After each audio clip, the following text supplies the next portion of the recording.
दोस्तों, welcome back once again to our channel billion education where we aim to reach and teach billion population. साथियों, मैं yes sir आप सबका स्वागत करता हूं हमारे इस चैनल पे। और साथियों, आज हम पढ़ने वाले हैं केमिकल इक्वेशन के बारे में। जी हाँ, हमने स्टार्ट किया था chapter chemical reactions and equations. तो आज हम पढ़ेंगे ये इक्वेशन क्या होता है। तो चलिए, बिफोर स्टार्टिंग ये टेक्सुअल डेटा मैं आपको कुछ इंपॉर्टेंट बता देता हूँ। मान लीजिए कोई एक रिएक्शन है जिसमें ए तो बी के साथ रिएक्ट करके आपको सी दे देता है। ठीक है, तो अभी ये जो लेफ्ट हैंड साइड में सब कुछ लिखा हुआ है, इसे कहते हैं साथियों हम लोग रिएक्टेंट। और ये जो राइट साइड में है, इसे हम कहते हैं प्रोडक्ट। क्या कहते हैं इसे? प्रोडक्ट। मतलब इनके बीच में रिएक्शन हुआ, ए और बी के बीच में, और सी मिल गया, तो रिएक्शन तो हुआ और साथ में क्या मिल गया साथियों? प्रोडक्ट मिल गया। तो लेफ्ट हैंड साइड रिएक्टेंट और राइट हैंड साइड प्रोडक्ट। अब होता क्या है, जनरली कोई भी एक रिएक्शन जब लिखते हैं हम, तो उसमें हमें बताना होता है कि कौन-कौन से रिएक्टेंट थे और कौन-कौन से प्रोडक्ट बने, तो उनके हम मॉलिक्यूलर फॉर्मूला को यूज़ करते हैं। और दूसरी बहुत इंपॉर्टेंट चीज़, रिएक्शन को बैलेंस भी करना होता है। रिएक्शन को बैलेंस भी करना होता है। जैसे यहाँ पे देखिए H2 plus O2 gives H2O। अब यहाँ पे देखिए, यहाँ पे लेफ्ट हैंड साइड में हाइड्रोजन के कितने एटम है? 2। राइट साइड में भी 2। ऑक्सीजन के कितने हैं? 2, लेकिन ऑक्सीजन का यहाँ पे एक ही है, तो यहाँ पे 2 लगाना पड़ेगा। अब हाइड्रोजन 4 हो गए, तो यहाँ पे भी 2 लगा। ऐसा क्यों? क्यों लेफ्ट और राइट को बराबर करना पड़ रहा है? तो सिंपल सी बात है भाइयों और बहनों, क्या ये काम करता है एक लॉ के ऊपर। एक बड़ा ही फेमस लॉ है जिसे हम लोग कहते हैं law of conservation of mass. Law of conservation of mass. ये लॉ क्या कहता है? मैटर को ना तो बनाया जा सकता है, ना तो डिस्ट्रॉय किया जा सकता है। मैटर को ना तो बनाया जा सकता है और ना तो डिस्ट्रॉय किया जा सकता है। सिर्फ मैटर एक फॉर्म से दूसरे फॉर्म में कन्वर्ट होता है। और आगे चल के ये भी बताया गया कि मैटर एनर्जी में भी कन्वर्ट होता है। तो जरा इस रिएक्शन को देख लेते हैं हम। अगर मैं इसे ऐसे लिखता H2 प्लस O2 और ये H2O देता बैलेंस किए बिना, तो जरा देखिए क्या होता।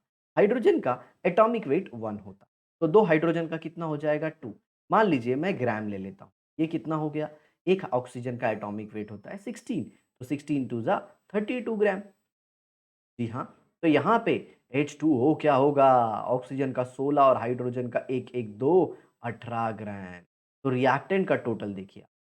देखिए, रिएक्टेंट का टोटल हो रहा है 34 ग्राम और प्रोडक्ट का टोटल सिर्फ 18 ग्राम। मतलब ये जो 16 ग्राम है, ये किधर गायब हो गया? आ रहा है आपको समझ में?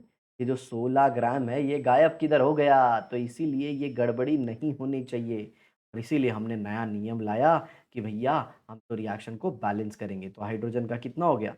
2 इंटू 2 मतलब 4 प्लस ये 32, ये कितना हो गया? 36। और यहाँ पे देखिए 2 इंटू 18। सर 18 कैसे हुआ? ऑक्सीजन का 16 और एक हाइड्रोजन का 1, तो 2 हाइड्रोजन है तो 2, 16 प्लस 2 18, और 18 का डबल कर दोगे तो 36। तो देखिए लेफ्ट और राइट बराबर हो गए। जी हाँ प्यारे बच्चों, बच्चे रिएक्शन को बैलेंस करते हैं लेकिन उन्हें यही नहीं पता होता कि काहे रिएक्शन बैलेंस किया जाता है। तो अगर आपको हमारा ये जो अटेम्प्ट है ये अच्छा लगा हो, तो ज़रूर कमेंट बॉक्स में लिखें। ठीक है कि हाँ सर मुझे समझा। जी हाँ, बस आपको कॉन्सेप्ट समझ में आए, यही हमारी सबसे ज़्यादा प्रायोरिटी वाली चीज़। चलिए आगे देखते हैं, आ जाते हैं थ्योरेटिकल पार्ट में। Chemical equation, let us look at the chemical reaction in activity 2। A colourless solution of zinc sulfate is formed on addition of zinc dust to blue solution of copper sulfate। याद रखिए, copper sulphate का blue solution तभी होता है जब हम जब हम कॉपर सल्फेट को पानी में डालते हैं। क्या करते हैं? कॉपर सल्फेट को पानी में डाल देते हैं। This chemical reaction can be written in brief as follows. तो सुनिए, जरा ध्यान से सुनिए इस वीडियो। यहाँ पे देखिए, जिंक सल्फेट है, उसको आपने किस में डाल दिया? कॉपर सल्फेट में। अरे बबुआ, एक मिनट, जरा सा चेंज। तो ये हो गया जिंक सल्फेट और यहाँ पे कॉपर सल्फेट। याद रखना, कॉपर सल्फेट एक्वस है प्यारे दोस्तों।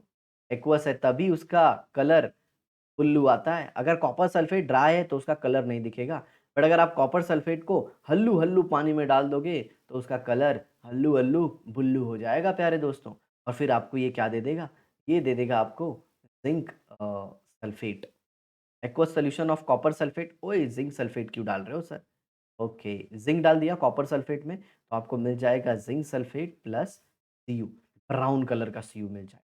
याद रखना blue colour copper sulphate aqueous की वजह से होता है, पानी है इसीलिए वो ब्लू है।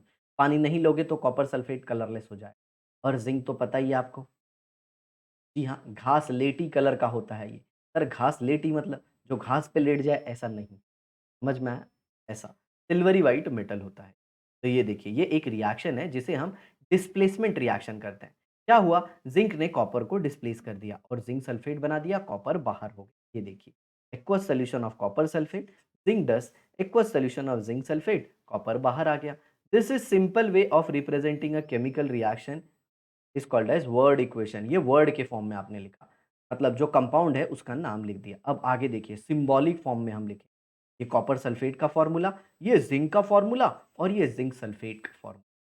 मतलब इससे एक चीज पता चलती है कि जिंक ज्यादा रिएक्टिव है। देखिए ना, जिंक ने कॉपर को बाहर फेंक दिया, जिंक ने कॉपर को बाहर फेंक दिया, मतलब जिंक ज्यादा रिएक्टिव है।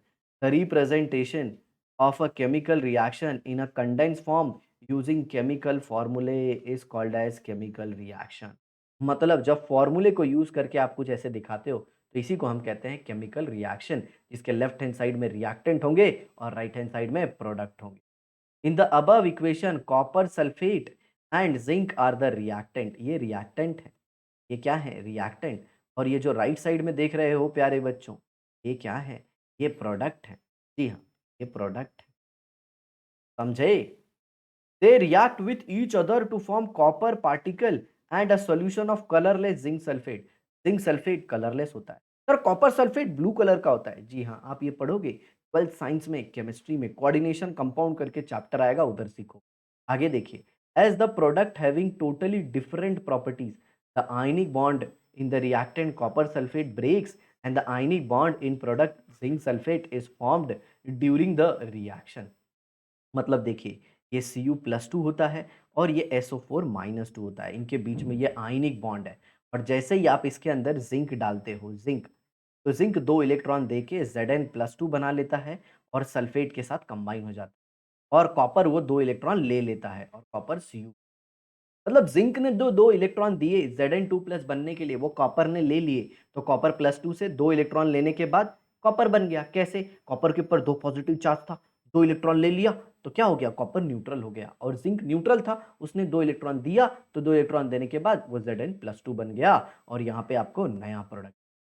आई होप दोस्तों आपको ये समझ में आ गया होगा। अब हम अपनी नेक्स्ट क्लास में डिस्कस करेंगे कैसे हम केमिकल इक्वेशन को लिखते हैं। तो दोस्तों इसी तरह हमारी वीडियो देखते रहिए, अपना ज्ञान बढ़ाते रहिए, मस्त रहिए, जबरदस्त रहिए। चलिए मिलते हैं नेक्स्ट क्लास में। बाय।